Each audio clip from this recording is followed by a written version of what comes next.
Episodio 3. La expectativa del Mesías y el despertar espiritual. A medida que los siglos avanzaban sin nuevas voces proféticas reconocidas, el pueblo de Israel no abandonó la esperanza, sino que la transformó. El silencio no extinguió la fe, la concentró en una promesa antigua que atravesaba las Escrituras a la llegada de un Mesías. Las palabras de los profetas pasados se convirtieron en anclas para generaciones que no tenían nuevas revelaciones, pero sí una memoria colectiva profundamente arraigada. Cada crisis política, cada opresión extranjera y cada restauración parcial era interpretada a la luz de esa expectativa futura. La figura del Mesías no era entendida de una sola manera. Para algunos, debía ser un descendiente de David, que restauraría el reino político de Israel, expulsaría a los invasores y establecería justicia nacional. Para otros sería un sacerdote perfecto, que purificaría el culto y reconciliaría definitivamente al pueblo con Dios. También existía la idea de un juez escatológico, que traería un tiempo de renovación cósmica,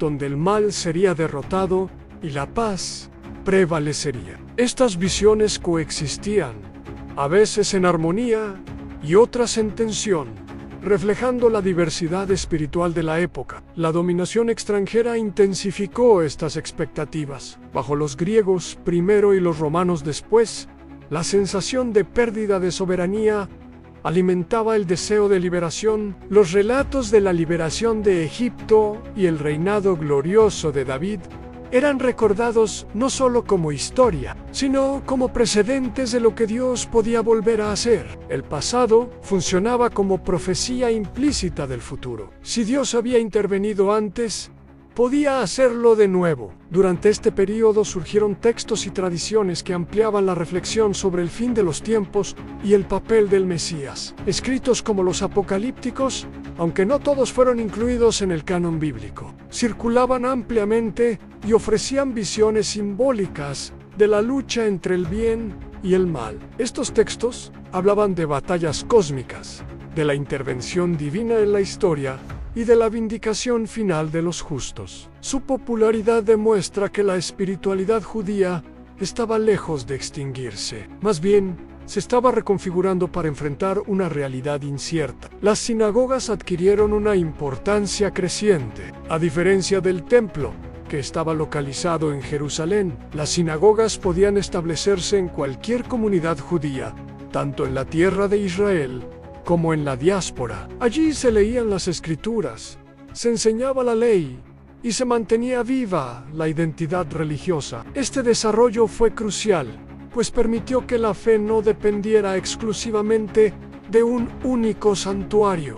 La relación con Dios podía sostenerse mediante la palabra escrita y la vida comunitaria, incluso lejos del templo. La diáspora judía también desempeñó un papel significativo. Comunidades establecidas en Egipto, Asia Menor, Mesopotamia y otras regiones mantenían vínculos culturales y religiosos con Jerusalén, pero al mismo tiempo interactuaban con el mundo circundante. Este intercambio produjo una fe capaz de dialogar con distintas culturas, sin perder su núcleo esencial. La traducción de las Escrituras al griego permitió que incluso aquellos que no hablaban hebreo pudieran acceder a su contenido, ampliando así el alcance de la tradición. Mientras tanto, la vida cotidiana del pueblo estaba marcada por la tensión entre esperanza y frustración. Los impuestos romanos, la presencia militar extranjera y las desigualdades sociales generaban resentimiento, pero también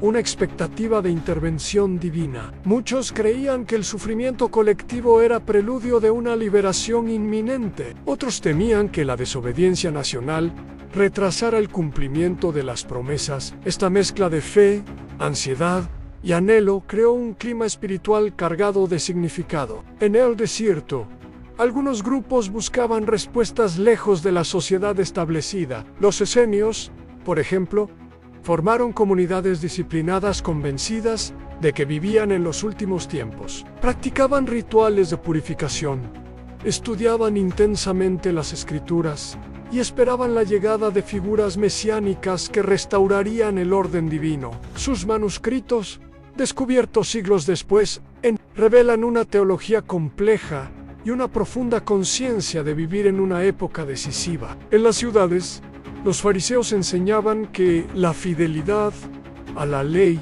en cada aspecto de la vida cotidiana era la clave para preparar el camino del Señor. Su influencia en la educación religiosa del pueblo fue enorme, aunque a menudo son retratados negativamente en textos posteriores. Durante este periodo representaban un esfuerzo serio por preservar la identidad espiritual frente a la asimilación cultural. Los saduceos, en cambio, centraban su autoridad en el templo y en las estructuras sacerdotales, adoptando una postura más conservadora respecto a nuevas interpretaciones. Todo este entramado de ideas, prácticas y expectativas muestra que el silencio de Dios no produjo apatía, sino fermentación espiritual. La ausencia de nuevas profecías obligó al pueblo a profundizar en las antiguas, a debatir su significado y a aplicarlas a circunstancias cambiantes. Era un proceso de reinterpretación constante, una búsqueda colectiva de sentido en medio de la incertidumbre. Cuando finalmente apareció Juan el Bautista predicando en el desierto de Judea, su mensaje de arrepentimiento y preparación resonó con fuerza precisamente porque existía esa expectativa acumulada. No hablaba a un pueblo indiferente, sino a una nación que llevaba siglos esperando escuchar. Nuevamente la voz de Dios, en su figura, evocaba a los antiguos profetas y señalaba que el largo silencio estaba llegando a su fin. La expectativa mesiánica, por tanto, no fue un fenómeno marginal, sino el hilo conductor que mantuvo cohesionada la identidad espiritual de Israel durante 4 siglos. Lejos de ser un tiempo vacío, fue un período en el que la esperanza se refinó. Las escrituras se estudiaron con mayor profundidad y las comunidades se organizaron para preservar su fe. Cuando el silencio se rompió, el terreno estaba preparado para que el mensaje tuviera un impacto inmediato y duradero. Así, los 400 años de silencio pueden entenderse como una gestación prolongada, como en la naturaleza, donde largos inviernos preparan la primavera. Este periodo formó las condiciones necesarias para un acontecimiento que redefiniría la relación entre Dios y la humanidad. La ausencia de palabras divinas no implicó ausencia de propósito. Al contrario, cada generación contribuyó, consciente o inconscientemente, a la preparación de un momento que cambiaría la historia para siempre.